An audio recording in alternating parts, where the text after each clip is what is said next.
is no reason to play this Godzilla game. Godzilla's poor graphics, uncomfortable controls, and overly repetitive gameplay make this one of the worst renditions of the King of Kaiju since... I could see casual Godzilla fans giving up due to the game's slow pace and lack of depth, and I can understand how someone could get bored after about a half an hour of playing.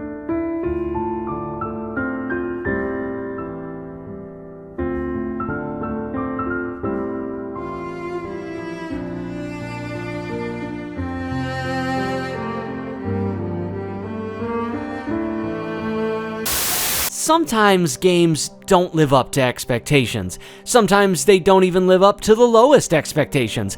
What can make this sting even more is when one of your favorite franchises makes a game that is borderline unplayable. And this is what happened to Godzilla fans in 2014 with Godzilla for the PlayStation 4. Because not only is getting a terrible game from a beloved franchise a punch in the stomach, but all the negativity surrounding it can add brass knuckles to that punch. With social media nowadays, it is near impossible to avoid news and updates about, well, anything. But in the context of the PS4 Godzilla, all you could hear is how much of a joke this game is and how the big lizard let fans down. But if this is all true and this game is actually just bad, then why do I care so much about it? Well, just because something is piping hot trash doesn't mean it can't have value. I didn't get this game until 2020, so I was missing all the bad news surrounding it because I was getting other bad news.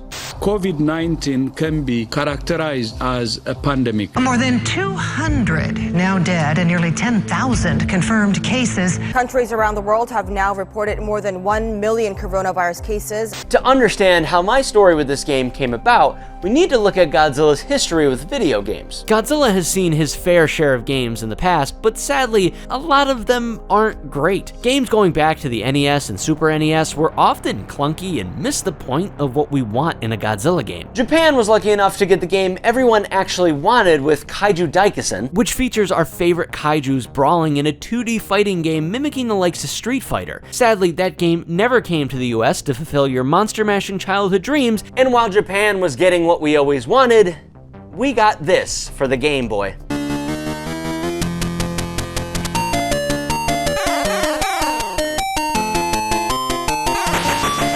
And you know, at least the Japanese version's cover was showing you a cute Godzilla.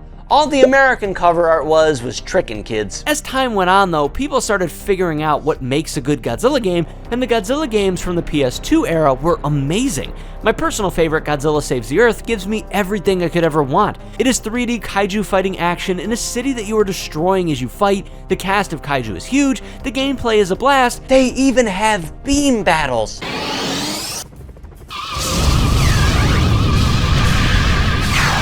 Like, just remaster this and society will improve. Fast forward to 2014, and it is a good time to love Godzilla because we were getting the very first MonsterVerse Godzilla coming to theaters, and Bandai Namco wanted to keep the Godzilla hype going with a brand new game for the next generation of consoles. The trailer showed off our favorite monsters, it played Godzilla's iconic theme, and showed dynamic angles of the gameplay very, very quickly. They were smart about it because the game wasn't as exciting. What you can kinda see in the trailer is that Godzilla PS4 did not look like the next generation of consoles it was played on.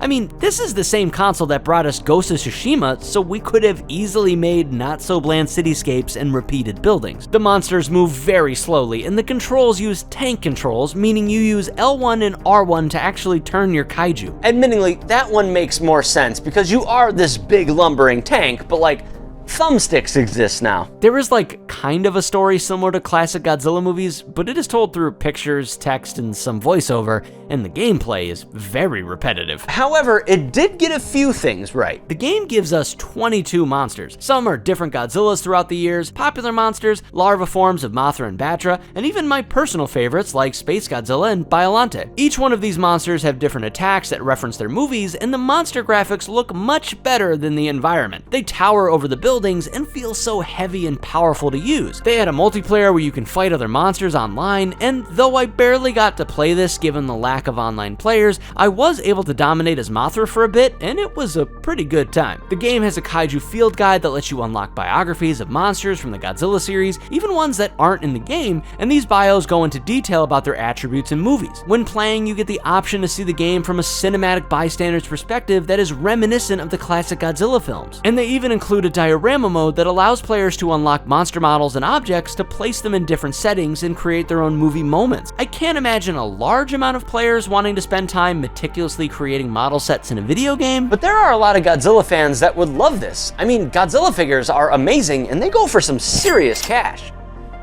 How do I get you without any paper money? And it was those last 3 points that made me realize that this game was not for mass audiences.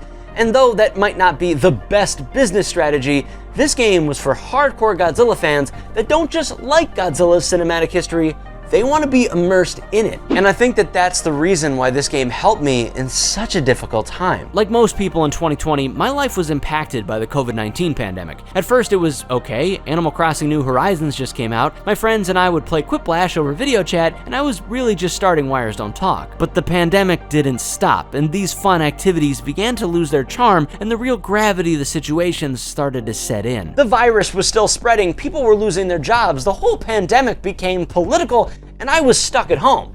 And all of this is bad enough, but every single day, I would hear something like this. Number of deaths here in the United States has just crossed 100,000.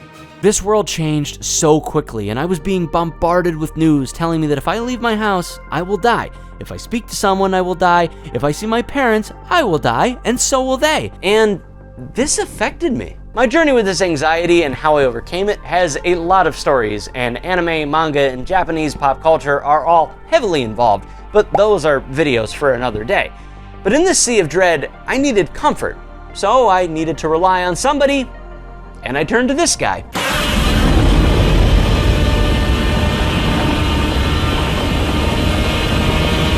I play video games to relax. I don't care about the esports scene. I don't care about the super cool graphics and new gaming technology. I don't care if a game is popular. I want fun action that I can play with friends and deep immersive worlds that I can take at my own pace solo. But Godzilla for the PS4 didn't really offer that.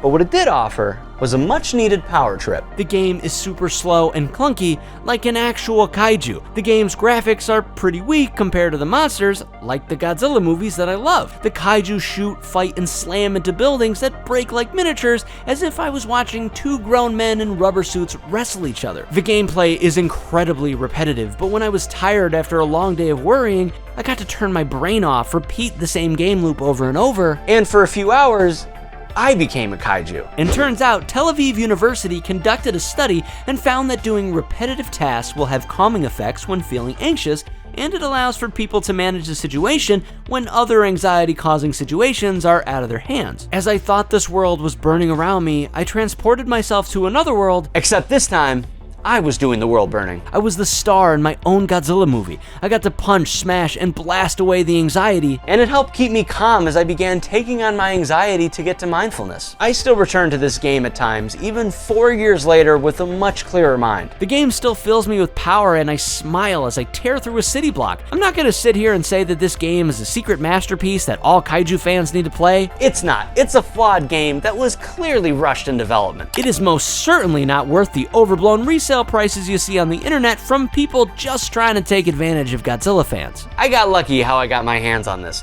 A woman in my neighborhood was trying to get rid of it, and then I told her I wanted it, but I couldn't accept it for free because it was worth so much money. But she said as long as I don't just turn around and sell it, it was mine to keep.